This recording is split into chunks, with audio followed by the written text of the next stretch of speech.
Hello, and welcome to Emerge on the Real, a live discussion that highlights the impact of our program through the perspective of our students, community partners, and staff members. My name is Neil Kang, the Development Coordinator at Emerge, and your moderator for today's discussion. And it is my honor to introduce our very special guests, the Emerge Leadership Team. Today, our leadership team will discuss their roles and responsibilities and share their vision for Emerge's future. Last but not least, we will conclude today's segment with a Q&A session, so please submit your questions in the chat below anytime throughout the discussion. Without further ado, hello, leadership team. Hello. All right, so for our viewers who don't know who you are, do you mind introducing yourselves and telling our audience about your responsibilities at Emerge? Great, I'm kicking it off for us. Hi everyone, my name is Sarah Devine and I'm the Managing Director of Finance and Operations for Emerge. I have 3 people on my team plus 1 part-time employee. And I just want to give a quick plug that we're actually hiring a finance and operations coordinator. So if anyone wants to come work at Emerge, come on over, we're ready. My team oversees finance, which includes our annual budget, our audit, all of our monthly financials. We also oversee operations, which is all things relating to our office space, our technology, all of our vendors, our contracts, our district contracts. And we also have HR under us, which ranges from hiring and onboarding to performance evaluations to our DEI and culture work streams. So we like to think of ourselves as the back office business, and we have quite a few different functions, but we're a small but mighty team. Thanks, Sarah. Hi, everyone. My name is Whitney Couche. I'm the Managing Director of our high school program. I'm 18 people that sit on my team. So we're a really big team at Emerge, and our function, our primary goal is for supporting high school students through the college admissions process and the selective college admissions process and setting them up for success for matriculation. The functions that sit on my team are the high school program, the advising team. So that's the team that works directly with the students in the districts and with our district partners every day to ensure our students are set up for success. Our curriculum and training team that writes all of our curriculum and our training for our students and staff. To Sarah, quick plug, we are also hiring a manager of learning and design on that team. So you can check out our website for the job posting if you know someone or you yourself are interested. And we also have the access function on our team that focuses on college partnerships. So increasing access and equity for the students that we serve through partnering with our colleges that we recommend, and also our access initiatives function. So our college trips, getting students exposure and summer opportunities. So we have a lot across our team, and we focus on primarily supporting the high school students. Thanks, Whitney. Hello, everyone.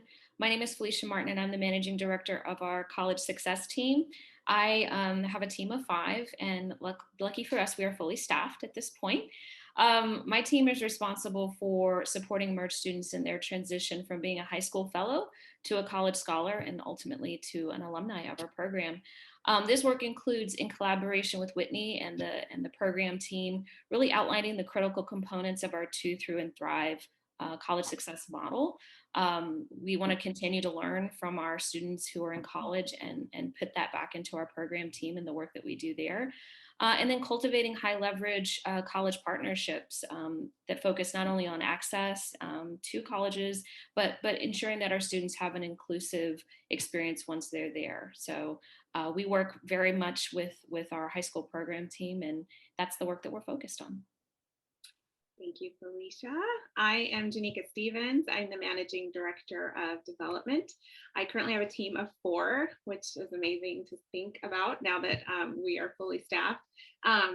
Ours is pretty straightforward. We are responsible collectively for raising all the charitable dollars for Emerge. And just to give you some context in terms of how our revenue model is set up, so we have about 40% to 50% in any given year that is generated from earned revenue or a fee for service through our district partnerships. And then the other 50 to 60% is fundraised. And so that's what my team is collectively responsible for raising. And so we do that a variety of ways through our fundraising events, our luncheon. We have several different, we have a grant foundation program that we raise money that way and through our individuals as well. And so we're really looking to build out our fundraising program so that it's robust and that we can increase the revenue coming in. Thank you, ELT members, for those lovely introductions. Now moving on, do you mind sharing 3 personal facts that helps our audience better understand who you are? Great. I'm kicking it off again. So I was just lamenting how fun facts are always so hard to come up with, but I'm going to share mine. Hopefully you all think they're fun. One of them is I have a life goal to go to every national park in the United States. And I think they're so beautiful. It's amazing, all the things that we can see in our own country. I will say I've only been to 15 and there are 63, so I have a lot of work to do. I also have a 19-month-old daughter named Lucy, and she is amazing and super fun. She was born during the pandemic, so I'm not sure if this is a good or a bad thing, but her current favorite activity is washing her hands in the sink. You can ask my parents. They're constantly picking her up and doing the little soap. She just loves it. Pandemic baby. And then the last thing I just wanted to share is why I work at Emerge. And I think that we all have different reasons why we're passionate about the mission, but mine is I have just always had education and educational equity have always been important to me. My mom is actually a retired teacher. Many people in my family are educators. And prior to Emerge, I worked as a recruiter for a large corporation, and I worked with college students, and I worked with many first-generation students, helping them find their first jobs. And it ignited a passion in me to really help all students have the outcomes that they deserved. And so I went back and I got my MBA with an interest in working in college access. And I was lucky enough to find Emerge during that process. And I've been here for 3.5 years, and I just am very passionate about the mission. And I have a bonus fun fact, which is I actually started at Emerge as a volunteer, and Whitney was my boss. So it was a great introduction to Emerge. And with that, I'll pass it off to her. Thanks, Sarah. As you were sharing Emerge Found You, I was thinking about that fun fact. And I'm like, Sarah was actually a volunteer and she supported with one of our career initiatives, which was a really fun time. I can go. I have a few fun facts and then I'll share a little bit about why I do this work. So I'm one of 8 siblings. I come from a really big family. And if you know me closely, family is one of the most important things to me. I like to consider myself tri-coastal. So I was born on the West Coast. I was born in Los Angeles, California. And I lived on the East Coast for a few years in grad school. And now I've spent most of my adult career here near the Gulf Coast. So currently living in Houston, but I do spend, thanks to us being virtual, I do spend a lot of time in California with where my entire family and all my siblings live. So that's a few facts about me. And then I'll share a little bit of a story, I guess, that informs why I do this work. When I was a sophomore in high school, I remember being in high school and being called down to the office to meet with a woman named John Lee, I won't say her last name, who worked at UCLA at the time. She was a Black woman who was a graduate of UCLA, and it was the first time that I had met with someone that could help me get to college. My parents, my family had always told me that I could go to college, but my dad, he was a single dad after my mom passed away from breast cancer when I was 11 years old. He never went to college. And so I was the first person in my family to go to college and never really had anyone in my life to show me the ropes until I met John Lee. And I always say that that meeting changed my life. And spoiler alert, I ended up going to UCLA and also working with John Lee throughout those years for a program very similar to Emerge called VIP Scholars, where we supported students from my high school, from the Los Angeles community, to get into top colleges, primarily the UC system. And so that moment changed my life, and I consider Emerge my life's work because when I see the students that I meet with, I think about myself and my own experience and how important it was for me to have a mentor and a leader in my life who supported my development as a young person to get to where I am today. Thanks, Whit. I always learn something new about my own teammates every time we do something like this. And you see all the cities behind Whitney, her maps that kind of indicate where she's been in her life. Fun facts about me. One, I think I identify as a lesbian woman of color, and I am married to another queer woman of color, Monica. We are proud moms of a 25-year-old named Christian and a just turned 4-year-old named Bella. Hi, Miha. I think she might be watching. I think those are fun facts about me because, you know, learning to live my truth and to own my identity is something that I continue to strive for because I realize how life affirming that can be for people who might be watching, who might also be on this just journey. I think another fun fact about our family is in pandemic world, we have learned to love outdoor safaris. I don't know if any of you have done this before, but I have never laughed as hard as I have feeding a giraffe from our window. It is the funniest thing that's ever happened. And we are just now on a hunt to find all the outdoor safaris that we can that are within driving distance. And in terms of my why for this work, I think, you know, it's really rooted also in my own lived experiences. I grew up in Northeast Houston in Aldine, which is now one of our partner districts. I'm so proud of that fact. And I knew that when I was growing up in Northside Houston that I wanted to have a different reality and I didn't know exactly how I was going to get there. I fought against lack of expectations for girls, especially Latina girls. I fought against systems that really weren't designed to affirm equal access. And so when I got to Rice, when I struggled my way to Rice and got there, I really just realized that this was the type of work that I wanted to do for the rest of my life, that I could see the disparities, that I could see that there were people of color missing from these spaces. And all I wanted to do in my life is to help students get to college. And so when I talked to my daughter about this, she asked what we do, and I say I help kids go to college. And I think that I've been doing it now for 20 years. I can't imagine being in any other space. I think this is my life work, and I'm really dedicated to increasing access and equity for students from our low-income communities. So that's why I do this work. Thank you, Felicia. I actually don't know that I love always going last, but that's all right. On moving. Some fun facts about me. I'm a native of Wyoming, and yes, that's in the West. It's not Miami, it's Wyoming. I get that all the time. It's like Miami, it's like, where's Wyoming? So raised in a small, beautiful college town, born to a Mexican-American mother and Nigerian father. I'm a wife to an amazing husband named Corey, and 3 beautiful children whose ages run the full gamut of from toddlerhood to adulthood. And so we have a 2-year-old rambunctious little boy who loves to climb up every wall and everything in the house, to a 15-year-old daughter who is laser focused on academics and all her sporting activities, and hopefully will attend Columbia University if she can have her way, to a 24-year-old daughter who's living her best life as a young adult, who recently moved to Louisiana. So when you think about parenting and managing all the various personalities from a toddler to a teenager to a young adult, we have our hands full. So I will leave it at that. In terms of my why, it's much like what Felicia and Whitney already mentioned, but I grew up in a single parent household. My mother didn't go to college. College wasn't a topic of discussion at dinner. It wasn't something that was talked about as like a next step after high school graduation. And thankfully, I had outside resources to help me navigate my way through that process.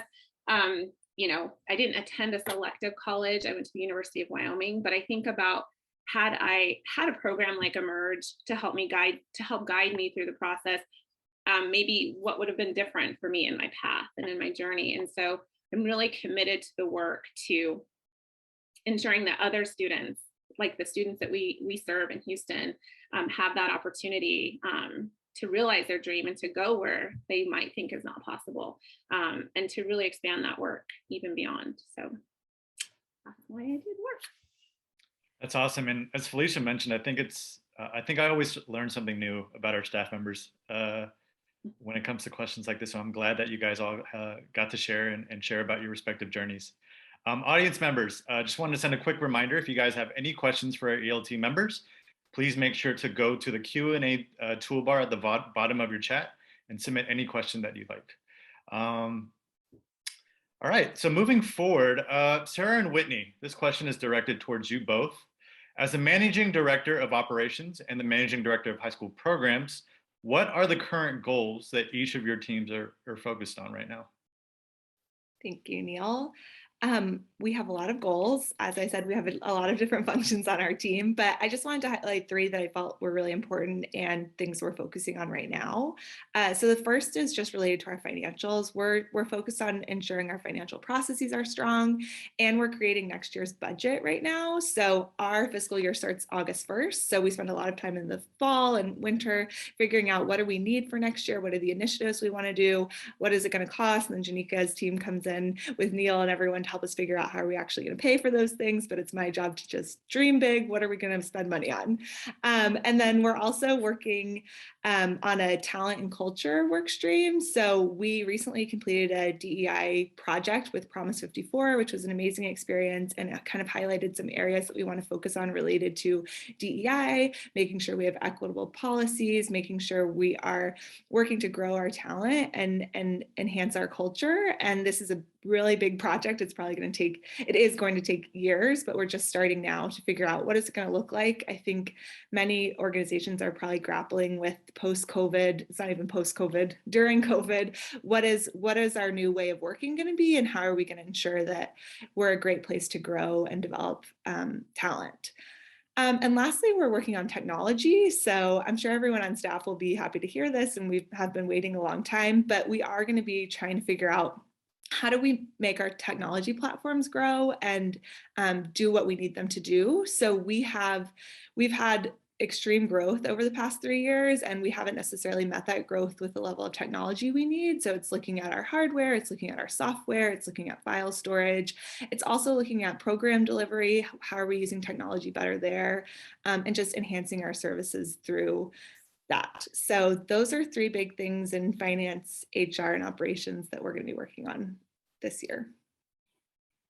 Thanks, Sarah. And for the high school program team, I would say our North Star is ensuring students matriculate to selective colleges. So that's our big goal. But I would say the priorities that is driving that goal over the next few years is, one, enhancing and improving our program model and practices in a post-COVID, dare I say, post era. And so one of our board members said this to us: we are never going back, we're only moving forward. And that really stuck with me. So I'm thinking about what that means for Emerge staff and the students we serve. For example, before COVID, our high school program model operated 100% in person. And then during COVID, we operated 100% virtually. This year, we are assessing a hybrid model to determine which components of our program model should be in person, like our student recruitment process or a college trip that we take students on, and which components we actually gained a lot from by leading them virtually. For example, our family engagement webinars. And so we're in the process of defining what this post-COVID program model and practices looks like. The second priority is improving our program philosophies and practices to ensure equitable outcomes for all students across all districts. For example, the community, students, and staff we serve have been asking or want to know what is Emerge's plan for partnering and supporting students who want to matriculate to HBCUs. So part of our work in this year is answering that question, thinking about how can we partner with HBCUs? What does it look like to support students in applying to HBCUs? And also, what does it look like for students to be able to afford attending an HBCU? One thing that is important for Emerge, no matter where students matriculate, is their ability to pay for college, because we know that directly impacts persistence and graduation. And we know because of inequitable practices, HBCUs are historically underfunded. And so part of our work will be to explore and talk with colleges and figure out how can HBCUs be more affordable for our students. And so those are two of our biggest priorities in this upcoming year. And I would say probably the next 2 to 3 years, as we continue to grow and sort of hopefully leave out of this COVID era. Now, Whitney, I wanted to follow up with you. So as someone who oversees the largest team and the backbone of our organization, what is the biggest challenge you are facing as the leader of your team, and how are you thinking about addressing it? Yeah, I think that's a great question. And it sort of gets to the priorities that I've already mentioned. So the college access landscape has drastically shifted over the past 2 years. Again, we are still experiencing a global pandemic. And because of this, the way in which we operate and policies inform our work that have shifted. For example, I mentioned we are operating hybrid and we're trying to assess what that looks like moving forward so that we can build a replicable program model. And also, someone mentioned this in the chat around testing. So because of the pandemic, many, if not most of our college partners adopted a test optional policy. And there's still an uncertainty if those policies will continue long-term. And that impacts how we advise students towards which colleges are a good fit and match for them based on academics, how we prepare students based on test prep. And so I feel like a lot of our conversations are in limbo right now with colleges and with our students. Additionally, the rise of racial and social injustice across our country directly impacts the students and staff that we serve and the decisions that they make to attend colleges that would be the best fit for them. A lot of the colleges that we support are predominantly white, are predominantly affluent, and we want to ensure that our students feel safe, feel like they belong at the campuses that they're matriculating to. And so part of our work as a leader, I feel gratitude and responsibility to decide on a plan. I think there's a lot of uncertainty, but there's a lot that we do know. And the best plan forward looks like partnering with the communities and stakeholders that we both serve and that we work with. So our students, hearing from our families, hearing from our staff, and hearing from our college partners to make decisions that are best aligned for our students, that are aligned with our mission, and that ultimately meet the needs of our students and families. That's awesome. Now, Felicia and Janika, I think I want to hear from you guys. What would you say is your greatest accomplishment during your tenure at Emerge? Well, I'll kick us off. I think when I started Emerge in 2015, I was the lone ranger of the nonprofit team, and I worked from home or in my truck, often with one or two interns frantically typing on a computer in the passenger seat.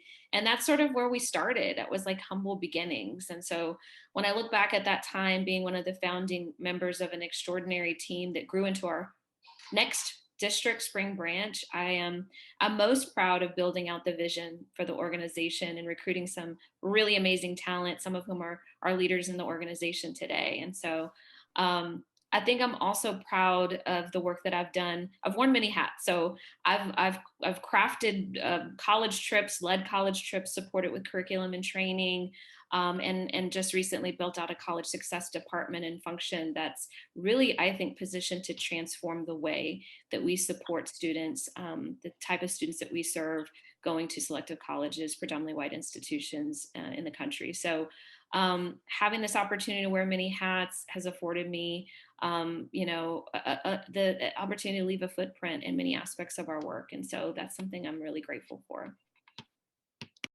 Thank you, Felicia. Okay, I'll go. I think about when I started at Emerge 3.5 years ago, I was the first full-time development professional hired to help lead its fundraising efforts. And I started at a time when Emerge was really just starting to kind of get into fundraising. It was really in its early stages. I think at the time, the revenue was just about 1.8 million. And so again, as I said, as a first professional coming in, I think there was a lot to come in and develop and implement in terms of just the fundraising fundamentals. I remember thinking when I came in, there wasn't a donor database. And so we had a lot of our gifts were stored in Excel sheets and things like that. So we had to migrate all of that data from the recent years, 2015, 2018, into a donor database, a customer relationship management system. Gift processing and reporting and acknowledgement letters, just setting up all the standard operating procedures just so that we can function and create a robust fundraising program. And I think about like where we are now, like I said, 3.5 years later, we have a 5-member fundraising team. Remember, I was the only one for a while there. And we are almost at a nearly $6 million budget in 3.5 years. So that to me, I think speaks volumes just to where we were, to where we've been in such a short amount of time. And I think that's a great success for us and the team in terms of fundraising. So I look forward to what we're able to do as we continue to build out, much of our back end office and our systems. All right, audience members, just a friendly reminder that if you guys have any questions, we are going to have a Q&A session at the end of this discussion. So please submit your questions if you have any questions for our ELT members. All right, I think we have time for about one more question before we jump into our Q&A. So this is going to go to you, Janika. This past year, we've added two, and I say we because I'm also a part of the development team. We've added 2 members to the development team, almost doubling our size. So with that, what's one exciting endeavor that's on the horizon for our team in the next year? Do I have to keep it to just one? There's so many things. Well, the one thing that first comes to mind is, hiring a full-time director of grants and communications. When I started, I think it was a shared responsibility amongst the team to really oversee and handle our marketing, social media, graphic design, all of the things, collateral. And so we just recently hired our director this spring. And so she will oversee much of that, all of that, marketing, communications, external communications, as well as our grants and our grant applications. And so I'm super excited about all that we're going to be able to accomplish there. It was a huge gap that we filled. And with just looking at our website and all of our collateral and just how far we've come as an organization, I don't know that our current brand assets really represent who we are today. We truly are a sophisticated medium to large nonprofit that is doing amazing work. And so we want to make sure that our messaging and our materials and our website and all of our collateral really match who we are now. So I'm really excited about that. Big piece of that is a new website, which is huge. And then we also just as a leadership team just finalized a strategic direction, I was going to say plan, over the next 5 years. And so we're really looking at the how behind that work and how we're going to carry that out. And so that's really exciting just to see what that looks like for Emerge in terms of our local growth and our national growth. And so we're really excited about what's to come there. So stay tuned. Awesome. Thank you, Janika.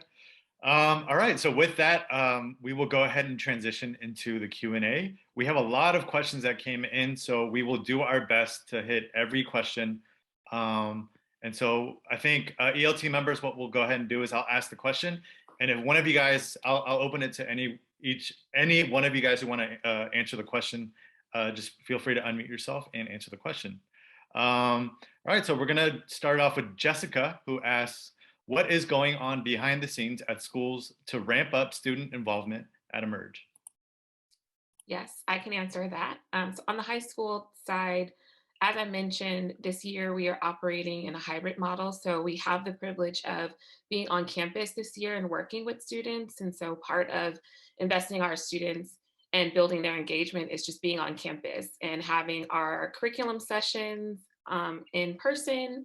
Also, we have a huge group meet for our junior class. And for those of you who don't know what group meet is, it's a big group message app that allows students and that allows people to engage with each other. And that has been a really effective tool for us to be able to share scholarship opportunities, to share college visit opportunities, just for students to have a community of support that is right in the palm of their hand. And that's been really effective because our juniors are super excited. They show up to a lot of things. Their families are really engaged. And so we've been engaging them in person and also online to ensure that we're meeting the needs of this new hybrid operating model. Awesome. So David asks, we know that the transition to college is a huge challenge for Emerge students. What are Emerge's results compared to the national averages? Well, I mean, I'll take that one. Based on last year's data, I think we were really concerned of the impact of COVID, and we were unsure as to whether or not our students would matriculate at the same rates or if they would arrive on campus. There was a lot of unknown, but we were really happy to report that our students matriculated at 95%, which is pretty high, actually 98% total, with most of them matriculating to selected colleges, as I think that the test optional policies made access a little bit more, an increase in access in that way. So I think it remains to be seen. I think the COVID impact will continue to we'll see an impact to matriculation and persistence. I think our students who are in college are facing tremendous challenges. And so stop out and needing to take gap semesters or gap years are things that we're we're monitoring. But I think that in general, compared to national data, our students are faring well.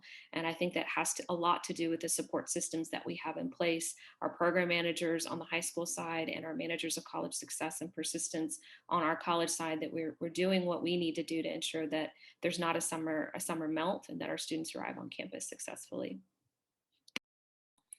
We have a two-part question from Goki. How do I get more involved with the organization? And a specific question towards Janika. I believe you said 40% of your funding comes from fee for service. What sort of services does Emerge perform for fees? Sure. So I'll answer the latter part of the question first. So that is really what Whitney was speaking a lot to, just like the best in class college advising, SAT prep, just making sure that our students are creating the most competitive applications possible to get into the most selective colleges. And so we contract and partner with our districts that we work with to provide that service to them. And so, as Whitney mentioned, we recruit a set number of students each year that are recruited into the program. And so they each get the benefit of this the high impact program that we provide, which Whitney spoke to earlier. So that's sort of the gist of it in terms of the fee for service or the service that we provide. And then, as I mentioned, the other piece is fundraised charitable dollars. In terms of getting involved, we have lots of ways to get involved. And feel free to jump in, Whitney and Felicia, if there's any ways within your team that I don't mention. But Goki, I think, as you know, we have a mentor program that's a highly selective competitive program. We have narrowed it down to just under about 50 to 75 students each year. And so then we recruit the exact amount of mentors. And so we do have that program, which is highly impactful for our students, highly beneficial for them in terms of building social capital, expanding their career networks, and just exposing them to different life experiences. So that's one way. Of course, we have, other ways in terms of volunteering for resume review, or, if your company has internship opportunities to help our students get exposure in the career fields. I feel like I'm missing some. I know on the program side, am I thinking I don't know if you want to speak to anything there. I was going to also say some of the events that we host, we have a college interview day. We have a couple of other events throughout the year where corporations and employees of corporations can get involved, or just individuals who are interested in helping our students get prepared for the college interview process. So there's lots of different ways to get involved, and would love to speak with you more if you are interested in doing any of those things. And I don't know if there's anything else you guys want to mention from operations or program side that would be opportunity. All right, and I just wanted to clarify that the fee for service is paid for by the school districts and not by the students. So I just want to clarify that point. I think we have time for one more question. And so we will go ahead and go with L. Michael, who asks, is it possible for a student attending at the community college level to matriculate to a top tier school in partnership with Emerge? I would like to touch base and consider a future partnership. Felicia, do you want me to take that one, or would you like? Yeah, you started, and maybe I'll finish it. Sure. So I think for students attending community college, I would say, yes, it is possible for students to transfer to a selective college. Currently, Emerge doesn't partner with community colleges just unless students were Emerge students in high school. And so we do have a few students who matriculate to HCC and Lone Star, and our college success team works with those students throughout their college career. But if students were not in Emerge in high school, then we currently don't partner directly with community colleges to work with students who are starting at a community college. I think it's something we've definitely discussed in the past as an opportunity, I think, for Emerge long-term, or a different type of program model that would support students matriculating to community colleges first and then wanting to transfer to selective college. I think it's a different program model, which will require a different curriculum, different resources, different staff, because the transfer process is very, it's a different process than applying to college as a first year undergraduate student applying directly to a four-year college. And so I would say that it's an opportunity we've discussed, but realize it is a totally different program model also. And if that's something that we wanted to do, then we would probably need to connect with Janika's team and the community to fundraise to build that type of program. Yeah, I would only add that it is very nuanced, and for those students who do in our program start at the community college level, they are emerged for life. And so we do support those students who want to matriculate to a selective college. We have many partners in the field who, I think colleges have also increased their inclusivity and trying to increase their number of transfer students, especially those students who are high achieving. So there are pathways to four-year selective colleges through the community college route, and we're learning how to be more effective advisors for those students who choose to do it that way for whatever those family circumstances may have necessitated that as their path. Well, that wraps it up for us on our 8th episode of Emerge on the Real with our very own Emerge leadership team. Thank you to those who joined us for today's discussion, and leadership team members, we appreciate your time and insight. Thanks for Thank joining. you to our wonderful audience for tuning in for today's discussion. And until next time, have a wonderful day. Thank you. Bye.